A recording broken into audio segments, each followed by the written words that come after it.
asal-usul kota Bandung, legenda Empu Wisesa dan Dewi Sekar. Di tepi Sungai Citarum yang tenang dan jernih, terdapat sebuah pondok kecil yang menjadi rumah bagi seorang pria bijaksana bernama Empu Wisesa. Empu Wisesa bukanlah pria biasa, ia dikenal memiliki kekuatan spiritual dan ilmu pengetahuan yang luas. Ia adalah seorang guru spiritual yang mengajarkan ilmu bela diri dan kearifan hidup kepada murid-muridnya. Empu Wisesa memiliki dua murid utama, Wira dan Jaka. Wira adalah sosok yang rajin dan tekun. Setiap hari, ia bangun sebelum matahari terbit untuk berlatih bela diri dan meditasi.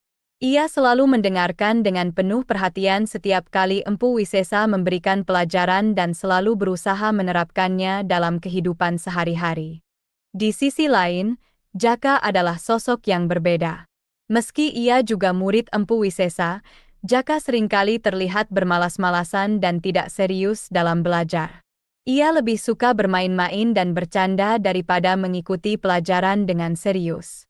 Namun, di balik sifatnya yang tampak tidak peduli, Jaka memiliki keinginan kuat untuk menjadi seseorang yang dihormati dan dicintai, terutama oleh Sekar, putri dari Empu Wisesa. Sekar adalah seorang gadis yang cantik dan bijaksana. Ia memiliki hati yang lembut dan selalu menunjukkan rasa hormat kepada semua orang, termasuk Wira dan Jaka. Namun, Sekar memiliki perasaan khusus terhadap Wira.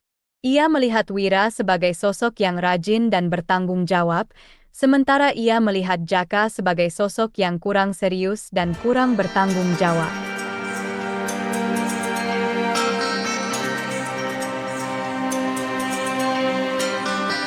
Di balik kehidupan sehari-hari di Pondok Empu Wisesa, terdapat sebuah kisah cinta segitiga yang melibatkan dua muridnya, Wira dan Jaka, serta putri Empu Wisesa, Sekar. Jaka, meski seringkali tampak bermalas-malasan dan tidak serius dalam belajar, memiliki perasaan yang mendalam terhadap Sekar. Ia terpesona oleh kecantikan dan kebijaksanaan Sekar. Jaka seringkali mencoba menarik perhatian Sekar dengan berbagai cara, mulai dari memberikan bunga yang ia petik di tepi Sungai Citarum hingga mencoba menunjukkan keberaniannya dengan berlatih bela diri di depan Sekar. Namun, Sekar tampaknya tidak tertarik dengan upaya Jaka. Ia lebih memilih Wira, sosok yang rajin dan bertanggung jawab. Sekar melihat Wira sebagai sosok yang dapat diandalkan dan dipercaya. Ia merasa aman dan nyaman ketika berada di dekat Wira. Sekar seringkali terlihat tersenyum lembut ketika melihat Wira berlatih atau ketika Wira membantunya menyelesaikan pekerjaan rumah. Situasi ini membuat Jaka merasa cemburu dan frustrasi. Ia merasa bahwa usahanya untuk menarik perhatian Sekar selalu sia-sia. Namun, di balik rasa cemburunya, Jaka juga merasa iri terhadap Wira. Ia iri melihat bagaimana Wira selalu mendapatkan pujian dari Empu Wisesa dan bagaimana Sekar selalu tersenyum lembut pada Wira. Kisah cinta segitiga ini menjadi semakin rumit ketika Jaka memutuskan untuk melamar Sekar. Namun, Sekar menolak lamaran Jaka dan mengungkapkan perasaannya terhadap Wira.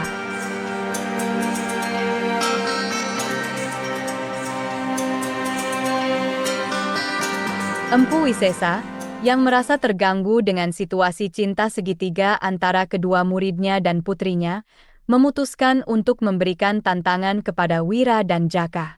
Suatu hari, ia memanggil kedua muridnya dan berkata, "Lihatlah gunung Tangkuban Perahu itu. Lihatlah bagaimana lava mengalir dan membakar segala yang ada di jalannya. Siapa di antara kalian yang mampu memadamkan lava itu, maka aku akan menikahkan putriku, Sekar, dengan orang itu." Tantangan ini bukanlah tantangan yang mudah. Lava dari gunung Tangkuban Perahu sangat panas dan mematikan.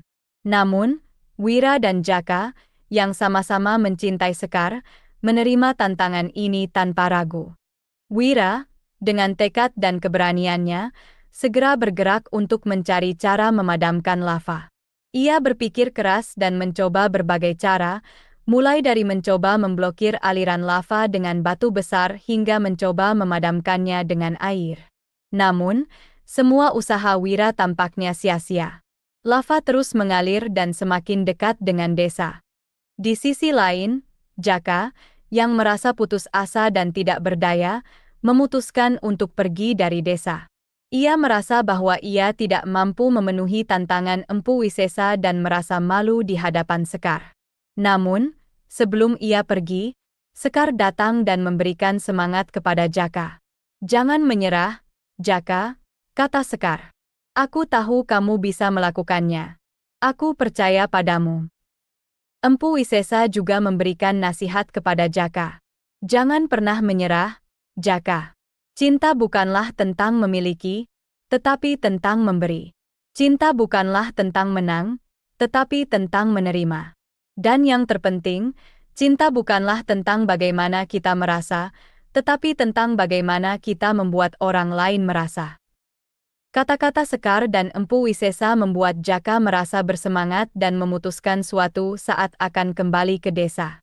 Ia berjanji pada dirinya sendiri bahwa ia akan menjadi orang yang lebih baik walaupun dengan jalan yang berbeda. Tantangan ini menjadi ujian bagi Sekar, yang harus memilih antara cinta dan kewajiban. Dan bagi Empu Wisesa, tantangan ini menjadi cara untuk mengajarkan murid-muridnya tentang arti cinta, pengorbanan, dan keberanian.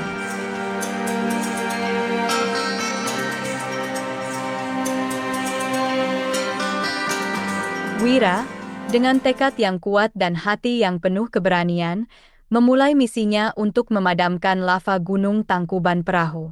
Ia tahu bahwa tantangan ini bukanlah tantangan yang mudah, tetapi ia juga tahu bahwa ia harus melakukannya demi Sekar dan desanya. Wira memulai misinya dengan mencari sumber air. Ia berjalan menyusuri Sungai Citarum, mencari tempat di mana air sungai itu paling deras dan paling dalam. Setelah beberapa hari mencari, Wira akhirnya menemukan tempat yang ia cari. Di sana, air Sungai Citarum mengalir dengan deras dan dalam, cukup untuk memadamkan lava Gunung Tangkuban Perahu. Namun, Wira juga menyadari bahwa lahar Gunung Tangkuban Perahu berada di daerah cekungan yang cukup rendah. Ia tahu bahwa air Sungai Citarum tidak akan bisa mengalir ke sana dengan sendirinya. Wira harus mencari cara untuk membuat air sungai itu mengalir ke cekungan. Dengan kecerdasan dan keterampilan yang ia miliki, Wira merancang sebuah rencana. Ia memutuskan untuk meruntuhkan bukit di dekat Sungai Citarum, sehingga air sungai itu bisa meluap dan mengalir ke cekungan. Wira bekerja keras, menggali tanah dan memindahkan batu, hingga akhirnya ia berhasil meruntuhkan bukit itu. Air Sungai Citarum pun mulai meluap dan mengalir ke cekungan. Lava Gunung Tangkuban Perahu yang sebelumnya membakar segala yang ada di jalannya, kini mulai padam. Wira, yang melihat ini dari kejauhan, merasa lega dan bersyukur. Ia tahu bahwa ia telah berhasil memenuhi tantangan Empu Wisesa. Namun, yang tidak disadari oleh Wira adalah bahwa air Sungai Citarum yang meluap itu tidak hanya memadamkan lava, tetapi juga membentuk sebuah danau besar di cekungan itu. Danau ini, yang kemudian dikenal sebagai Danau Bendung, menjadi saksi bisu atas keberanian dan pengorbanan Wira.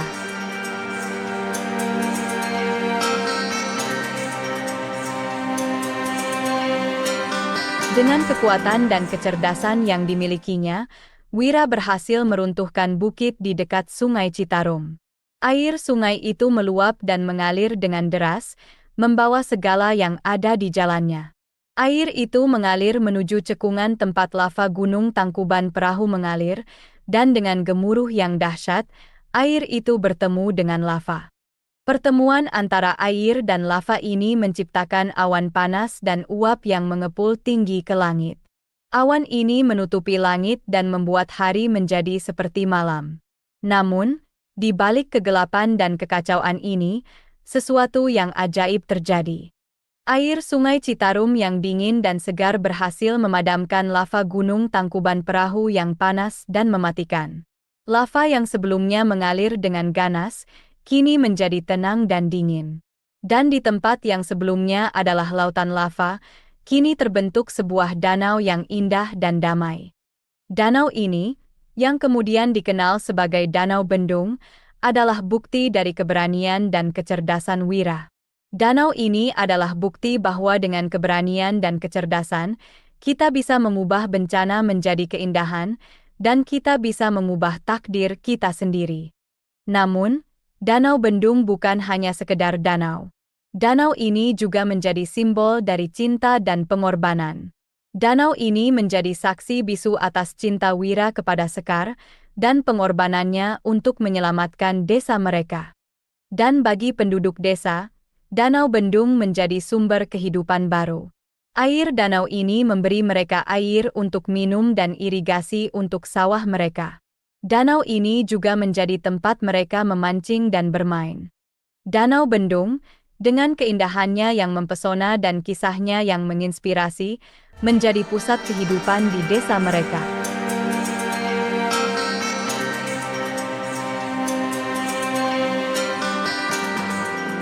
Setelah berabad-abad berlalu, Danau Bendung yang pernah menjadi saksi bisu atas keberanian dan kecerdasan Wira, kini telah surut dan mengering. Namun, bukan berarti kisah dan legenda yang melekat pada danau itu ikut menghilang. Sebaliknya, kisah dan legenda itu terus hidup dan berkembang dalam ingatan dan cerita rakyat. Daerah bekas danau itu kini menjadi lahan subur yang dipenuhi dengan hamparan sawah dan ladang. Tanahnya yang subur dan airnya yang melimpah membuat daerah itu menjadi tempat yang ideal untuk bercocok tanam. Penduduk desa, yang sebagian besar adalah petani, merasa bersyukur dan bangga dengan hasil panen mereka yang melimpah.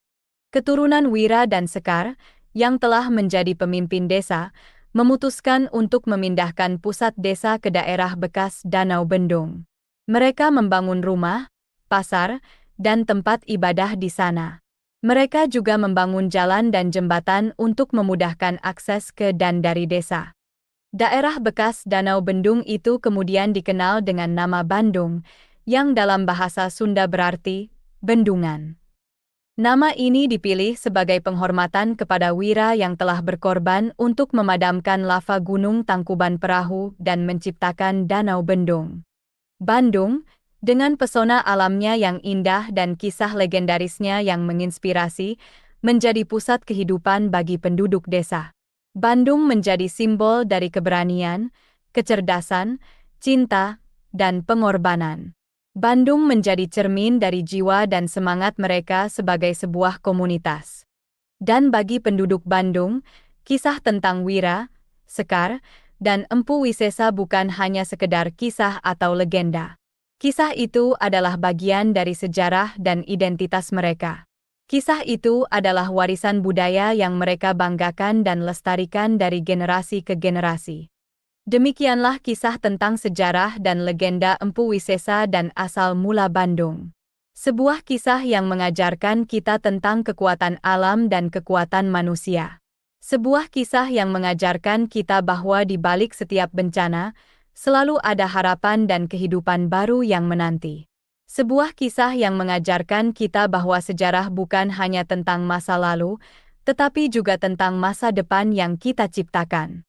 Demikianlah kisah ini diceritakan, segala kebenaran detailnya kita kembalikan kepada Allah, Tuhan pemilik kisah kehidupan.